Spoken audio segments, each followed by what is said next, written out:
నా మనిషి అనుకున్న అరెస్ట్ చేస్తే వేరే వాడు వస్తే ఏం చేయాలో చేసి చూపిస్తారు. కాబట్టి ఒక కంకణం కట్టుకున్నాను, రాయలసీమలో ఫ్యాక్షన్స్ లేకుండా చేయాలనుకున్నా. ఈరోజు రాయలసీమలో ఫ్యాక్షన్ లేవంటే అది ఆ రోజు తెలుగుదేశం పార్టీ చేసిన విధానం అధ్యక్ష. ఇప్పుడు నెక్స్ట్ లెవెల్కి వెళ్తాం. హైదరాబాద్లో కమ్యూనల్ వైలెన్స్ అధ్యక్ష. ఒకే రోడ్డు విజయవాడకు రావాలన్నా, బెంగళూరుకు పోవాలన్నా, బాంబేకి పోవాలన్నా ఒకే రోజు హైకోర్టు ద్వారా మలక్పేట ద్వారా వచ్చేవాడు. 6 నెలలు కర్ఫ్యూ ఎన్టీఆర్తో ప్రారంభమైంది కంట్రోలింగ్. దానిపైన కూడా నేను కంట్రోల్ చేశాను.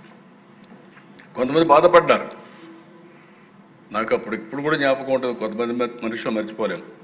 గబ్బర్ సింగ్ అని ఒక అతను ఉండేవాడు, కేఎస్ఎన్ మూర్తి.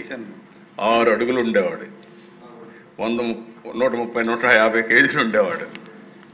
ఎంత పర్ఫెక్ట్గా ఉండేవాడంటే ఆ చార్మినార్ ప్రాంతానికి పోతే మొత్తం భూమి అంతా కూడా కంపిస్తూ ఉండేది. ఆ విధంగా ప్రవర్తించేవాడు. మొత్తం కంట్రోల్ చేసాం దిశ. ఇప్పుడు అందుకే దిశ మీ ఆవేశాలకు అర్థం ఉంది. పరిటాల రవీంద్ర ఆ రోజుట్లో ఆఫీసులో చంపేశారు. ఇవన్నీ కొన్ని చాలా జరిగాయి. అయితే నేను ఒకటే మీ అందరిని కోరేది, వాళ్ళు చేసిన పని మనం చేయగలిగితే ఈ రాష్ట్రానికి న్యాయం జరగదు.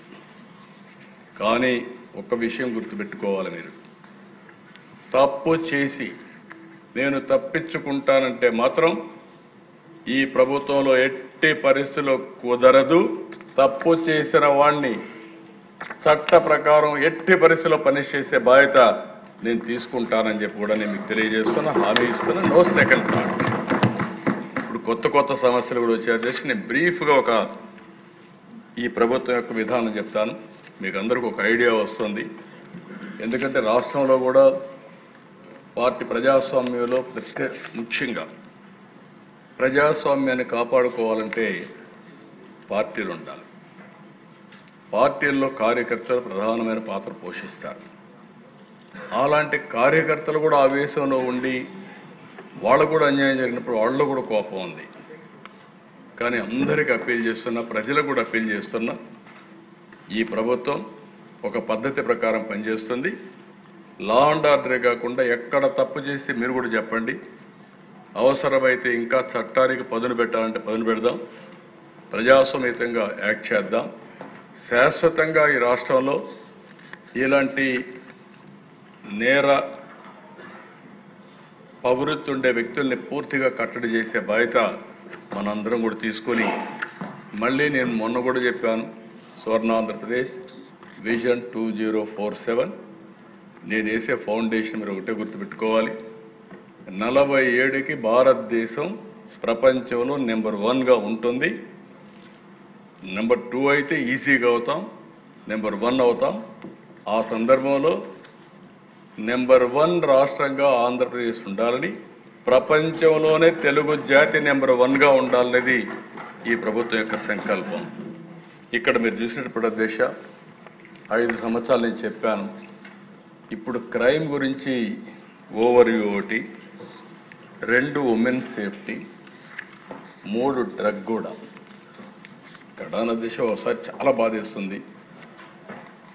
ఆ రోజు డ్రగ్స్ విపరీతంగా వచ్చాయి, గంజాయి విపరీతంగా వచ్చింది. దాని మీద మా పార్టీలో కూడా స్టేట్మెంట్లు ఇవ్వడం, కండెమ్ చేయడం అన్ని పెట్టారు. కడాన పార్టీ ఆఫీస్ పైన కూడా దాడి చేస్తే నేను ఆనాటి హోమ్ మినిస్టర్కి ఫోన్ చేసి రిక్వెస్ట్ చేసి, గవర్నర్కి ఫోన్ చేసి ఎక్కడికక్కడ కాపాడుకునే పరిస్థితికి వచ్చాం అధ్యక్ష. సోషల్ మీడియా ఇది ఇప్పుడే పీతాని మిగిలిన కూడా మాట్లాడారు. మేజర్ సమస్య. నిన్న నేను చూశాను, ఈ కర్ణాటక కోర్టు కూడా ఒక కామెంట్ చేశారు అధ్యక్ష దీనిపైన. వాళ్ళు కూడా మాట్లాడుతూ ఈ కొంతమంది సోషల్ మీడియా ప్లాట్ఫామ్ ఎక్స్కు కర్ణాటక హైకోర్టులో ఎదురు దెబ్బ, సహయోగ్ పోర్టల్కి ఎక్స్ దాఖలు చేసిన పిటిషన్ తిరస్కరణ, కంటెంట్ తొలగింపు ఆదేశాల అధికారులు సవాల్ చేస్తూ ఎక్స్ పిటిషన్, సోషల్ మీడియా నియంత్రించడం అవసరమన్న కర్ణాటక హైకోర్టు, మహిళలపై నేరాల అంశంలో సోషల్ మీడియా నియంత్రణ తప్పనిసరి. నియంత్రణ లేకుంటే పౌరుల గౌరవ హక్కు ఉల్లంఘించినట్టే. కంటెంట్ నియంత్రణ ఆదేశాలను యుఎస్ పాటిస్తుంది. భారత్లో మాత్రం చట్టవిరుద్ధ కంటెంట్ తొలగింపునకు ఎక్స్ నిరాకరిస్తుంది. ఎక్స్ పాటించే ద్వంద్వ ప్రమాణాలు ఆమోదయోగ్యం కాదు. కర్ణాటక హైకోర్టు నిర్ణయించే పరిస్థితికి వచ్చారు. దీనిపైన మనందరం కూడా చాలా బాధపడుతున్నాం. ఇక్కడుండే వాళ్ళందరినీ క్యారెక్టర్ అసాసినేషన్, ఆడబిడ్డల క్యారెక్టర్ అసాసినేషన్, నేను కూడా దానికి విక్టిమ్ చేశాను. నా జీవితంలో ఎప్పుడు అంటే మనం కూడా మనుషులైనప్పుడు ఒకసారి ఎమోషన్స్ ఉంటాయి, సెంటిమెంట్స్ ఉంటాయి. అలాంటి సెంటిమెంట్స్ దెబ్బతీసే పరిస్థితికి వస్తున్నారు. ఇప్పుడు కూడా అది జరుగుతూ ఉంది. దీనికి ఏ విధంగా ఉండాలో మీరు కూడా ఐడియాస్ ఇస్తే మెంబర్స్ అందరూ, ఈ ప్రభుత్వం చాలా స్పష్టంగా ఉన్నాం. ఎట్టి పరిస్థితిలో కూడా సోషల్ మీడియా దుర్వినియోగం చేసి ఇష్టానుసారంగా చేసే వాళ్ళు మాత్రం వదిలిపెట్టే ప్రసక్తి లేదు. చట్టపరంగా ఉంటాం, అదే సమయంలో మాత్రం కఠినంగా ఉంటాం. అధ్యక్ష.